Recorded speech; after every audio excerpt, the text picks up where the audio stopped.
रामायण या विजयदशमी की बात होने पर हमारे मन में सबसे पहला कल्पना उभरती है वो श्री राम और दशानन रावण के मध्य युद्ध और भगवान राम द्वारा रावण के वध का आता है। लेकिन शास्त्रों में रावण को एक राक्षस व अत्याचारी के अलावा भी कई रूपों में वर्णित किया गया है। रावण को महान विद्वान, प्रकांड पंडित, महाज्ञानी, राजनीतिज्ञ, महाप्रतापी, महापराक्रमी योद्धा और अत्यंत बलशाली जैसे नामों से पुकारा गया है।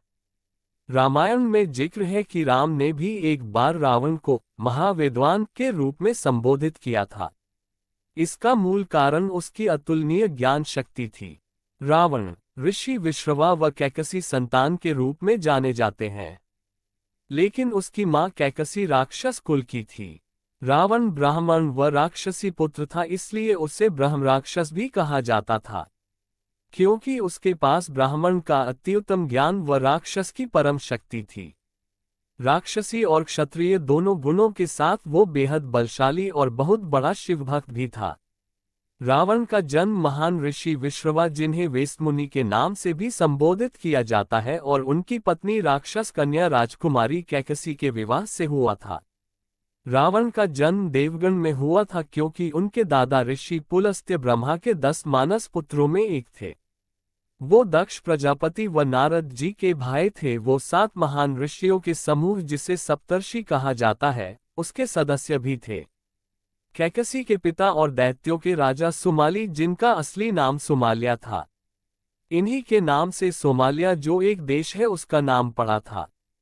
सुमाली की इच्छा थी कि उनकी बेटी की शादी नश्वर दुनिया के सबसे शक्तिशाली व्यक्ति के साथ हो, ताकि उससे एक असाधारण संतान का जन्म हो, जो असुरों का संपूर्ण ब्रह्मांड में वर्चस्व स्थापित करे।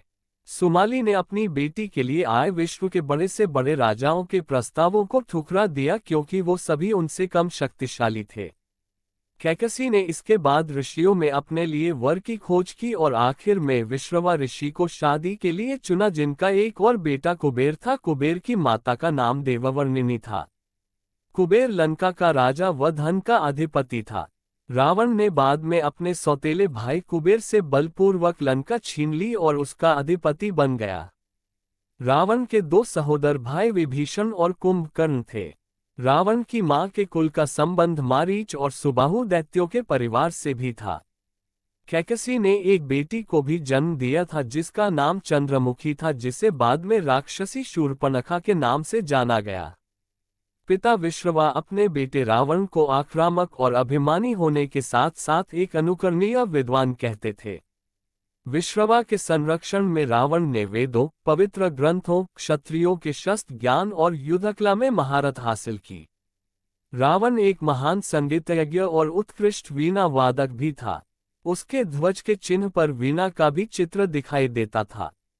रावण दैत्यों की नैतिकता को बनाए रखे, इसके लिए रावण के नाना सुमाली ने अथक प्रयास किए।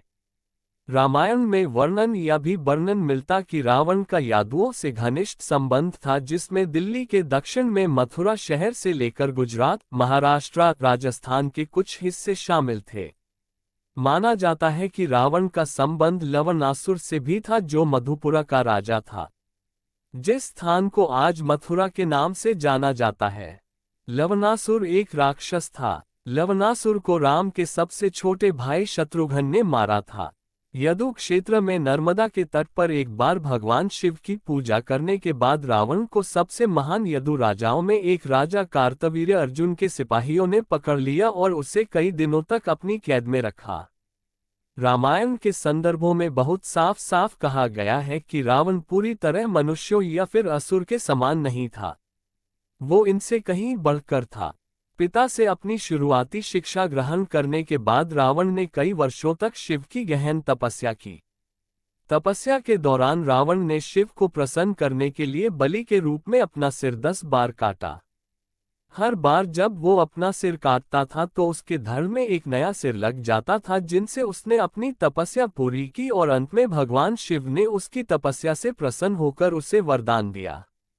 रावण ने भगवान शिव से अमरता का वर मांगा, जिसे शिव ने देने से इनकार कर दिया, लेकिन उन्होंने उसे अमरता का दिव्य अमृत दिया। इस वर का अर्थ था कि रावण जब तक जीवित रहेगा तब तक उसे परास्त नहीं किया जा सकता।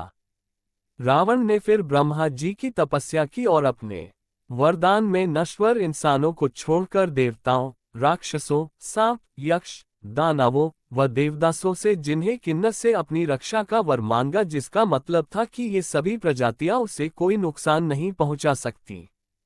यही वजह है कि बाद में मनुष्य के रूप में जन्म लेकर राम ने रावण का अंत किया था। शिव ने उसे उसके सभी 10 कटे हुए सिरों के अलावा दिव्य शस्त्र और कई प्रकार के चमत्कार की शक्ति दी। इसी वजह से रावण को दशमुख या दशानन कहा गया। इन वरदानों को हासिल करने के बाद रावण ने अपने नाना सुमाली की तलाश की और अपनी शक्ति का विस्तार करने के लिए सेना का नेतृत्व करने लगा।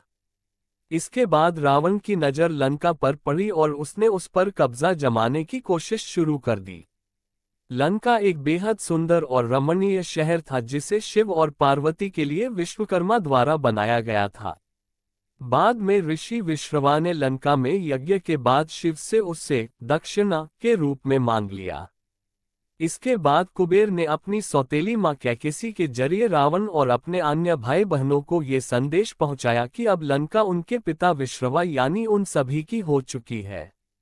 लेकिन बाद में रावण ने लंका को बलपूर्वक छीन लेने की धमकी दी, जिसके बाद उसके पिता विश्रवा ने कुबेर को सलाह दी कि वो लंका रावण को दे दे क्योंकि रावण अब अपराजय है।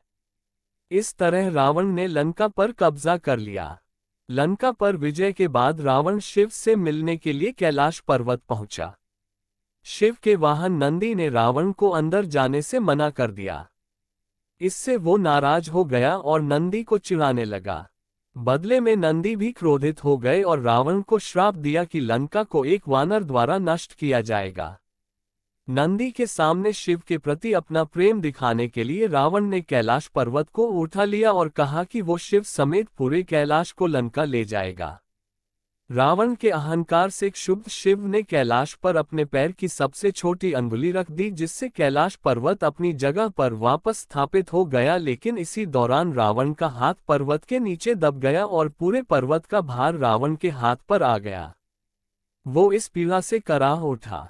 उसे तुरंत अपनी गलती का एहसास हो गया। तब रावण ने भगवान शिव को प्रसन्न करने के लिए अपनी नसों को तोड़ दिया और उससे तार की तरह इस्तेमाल करते हुए संगीत बनाया और शिव की महिमा का गुणगान करने लगा। इस तरह उसने शिव तांडव स्तोत्र रच दिया। इसके बाद शिव ने उसे क्षमा कर दिया और उसकी भक्ति से खुश होकर उसे दिव्य तलवार चंद्रहास दी। कहा जाता है कि इस घटना के दौरान ही शिव द्वारा उससे रावण नाम दिया गया, जिसका अर्थ है तेज दहाड़, क्योंकि रावण का हाथ जब पर्वत के नीचे दबा तो उसके रोने से पृथ्वी कांप उठी थी। रावण इसके बाद भगवान शिव का आजीवन भक्त बन गया था।